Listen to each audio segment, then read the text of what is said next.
Hello guys and welcome to Measy Science channel. This is Sumaya Ibrahim. In today's video we're going to learn some rules about differentiation and solve some examples.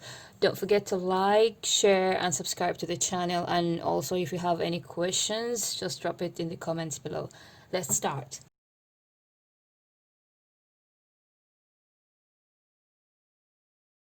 So if you want to differentiate a function, we need to know the type of the function, whether it's a trigonometric function, it's a quadratic function or so, okay? So the first rule is when you have y of the form a x raised to the power of n, where a is a constant, n is the power, and x is the function, okay? So the derivative of this function will be of the form del y del x, means we are differentiating with respect to x, is a times n into the same function, then we are going to subtract 1 from the power, so it will be power n minus 1. So this is the rule for this type of function. Let's take an example. Let's say we have for example y. Let's say that we have y is equal to 3x raised to the power of 4 plus 7x squared. And we want to differentiate this function. It is very simple. Of course, differentiate this function with respect to x. So the derivative will be del y by del x equals 3 times 4 x raised to the power of 3 plus 7 times 2 x raised to the power of 1, which we can decide not to write it. So it will be 3 times 4 is 12 x cubed plus 14x. So this is the derivative of this function.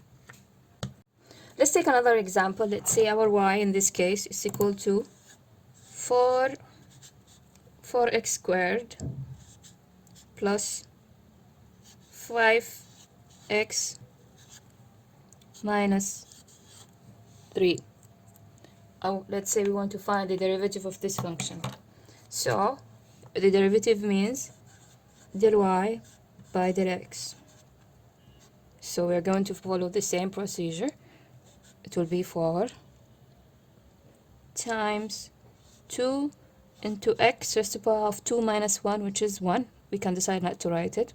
Plus 5. The power of x is 1. So 5 times 1, we can decide not to write it. Times x to the power of 0. X to the power of 0 is 1. So it's 5 minus, okay, in this case, our x here is x to the power of 0. So it will be minus 3 times 0. So it is 8x plus 5. So this is the derivative. Let's take another example and say that our x or our y is of the form of y equals 3 root x. So in order to solve this derivative, it's very simple. We can just decide to write it in a different way. Our y can be written as 3 times x raised to the power of half. Then we can start evaluating the derivative. So the derivative of y with respect to x means del y by del x equals to 3 times half into x raised to the power of half minus 1. Okay, so this is 3 by 2. X raised to the power half minus 1 is minus half, so x raised to the power of minus half, and this we can write it as 3 by 2 into 1 raised to the power of root of x, because minus means it's in the denominator and half means the root. So this is the final answer. Let's take another example and assume or consider a y equals to 4 divided by x squared. And we are asked to find the derivative of y with respect to x. In this case, we're going to just, or let us say that we can write this as 4 times x to the power of minus 2, because we are taking x to the numerator, so the power will change the sign, so it will be negative.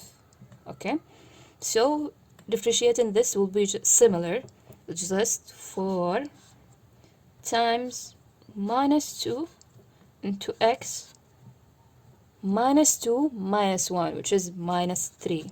Okay, so 4 times minus 2 is minus 8. We can write x minus 3. We can rewrite this as minus 8 divided by x cubed. Now there is a very important rule in differentiation. It is called the product rule. The product rule can be used when you have two or more functions multiplied by one another. For example, let's say that you have y is in the form of u of x, v of x, where u and v are both functions of x. So in this case, if we're going to find the derivative of y, we are going to differentiate u keeping v constant and then differentiate v keeping u constant. So let me write it for you. Del y by del x will be u of x del v of x del x plus v of x del u of x del x. Let us also keep in mind the following. If y is equal to sine ax, where a is a constant, then del y by del x equals a cos. Also, for y equals cos ax, y prime, which is del y by del x, equals a into minus sine ax. I hope this video was useful to you. If you like the video, don't forget to like. If you like the video, don't forget to hit the like button, subscribe and share, and ring the bell so you wouldn't miss our future videos. And if you have any questions, you can kindly drop them in the comments below. See you in the next video, in which we're going to learn how to differentiate more complex functions. See ya.